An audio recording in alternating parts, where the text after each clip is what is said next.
Bharatiya Janata party سے تعلق ہے، جبکہ ایسا کچھ نہیں ہے، بلکہ بھارتیہ جنتا پارٹی وسیم رضوی کے خلاف وقف بورڈ میں جو دھان لی ہے اس کی تحقیقات کر رہی ہے، اس کی تحقیقات جاری ہیں۔ میں بس یہی کہنا چاہوں گا کہ ہندوستان کی دنیا میں یعنی اسلام کے تعلق سے کئی باتیں، کئی چیزیں پیدا ہوئی ہیں، کیونکہ اسلام میں کلیئر میسج ہے، قرآن میں ہے، لکم دینکم ولی دین، تو اس میں کلیئر ہے میسج کہ ہم یعنی قرآن یہ بتا رہا ہے کہ ہمارا مذہب ہمارے ساتھ، دوسروں کا مذہب اس کے ساتھ، اور ہم اپنے مذہب پر قائم رہتے ہوئے دوسرے مذاہب کا بھی احترام کریں،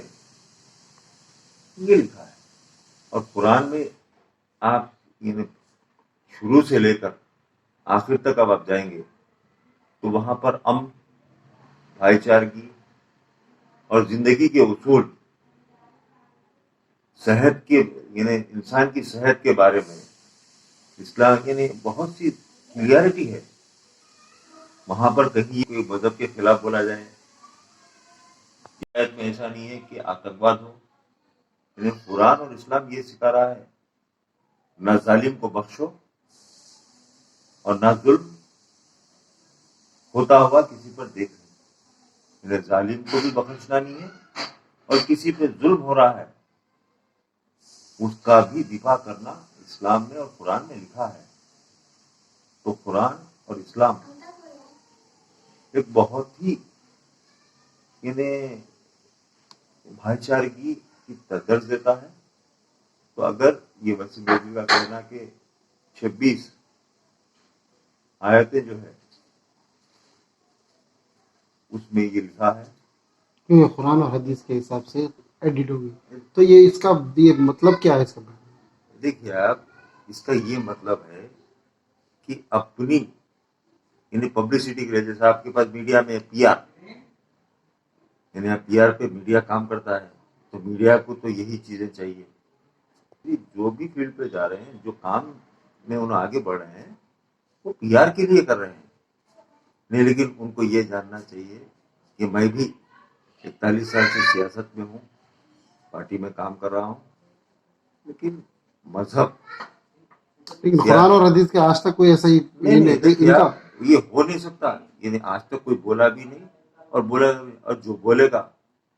وہ نیز تو نابود ہوگا، اس کی کوئی حیثیت نہیں رہے گی۔ اور یعنی یہ قرآن کے تعلق سے یا اسلام کے تعلق سے، آپ اسلام میں کلیئر میسج ہے، یعنی آپ جس ملک میں رہتے ہیں اس کے وفادار ہوں،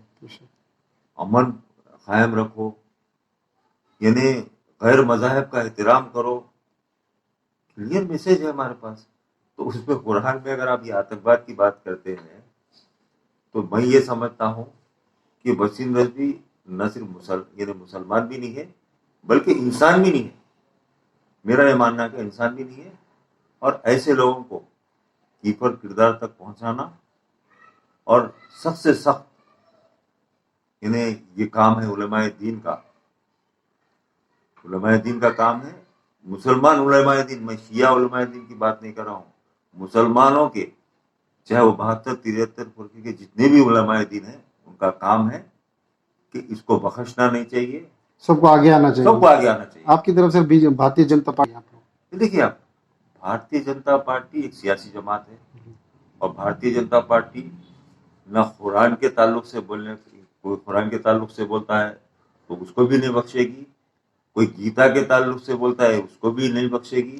کوئی بائبل کے تعلق سے بولتا ہے اس کو بھی نہیں بخشے گی۔ لیکن وسیم رضوی بی جے پی میں ہیرو بننے کی کوشش میں لگے ہوئے۔ دیکھیے آپ، ایسے لوگوں کی بھارتیہ جنتا پارٹی میں قطعی ضرورت نہیں ہے۔ ہمارے پاس مختار عباس نقوی بھی ہے، ہمارے پاس شاہنواز حسین بھی ہے، ہمارے پاس نجمہ ہبت اللہ بھی ہے، ہمارے پاس حنیف علی بھی موجود ہے، اور کئی لوگ موجود ہیں۔ دیکھیے آپ، یعنی ہماری بی جے پی میں ان مسلمانوں کی ضرورت ہے جو کٹر اپنے دین پر اور اسلام پر قائم رہتے ہوئے کام کرے۔ بی جے پی میں ان مسلمانوں کی ضرورت ہے، ایسے ضمیر فروش اور ایسے کم ظرف ہے مسلمانوں کی، یعنی ضرورت نہیں ہے. بی جے پی میں جتنے بھی مسلمان ہیں وہ اپنی ایمان پر اور اپنے مذہب پر قائم ہیں.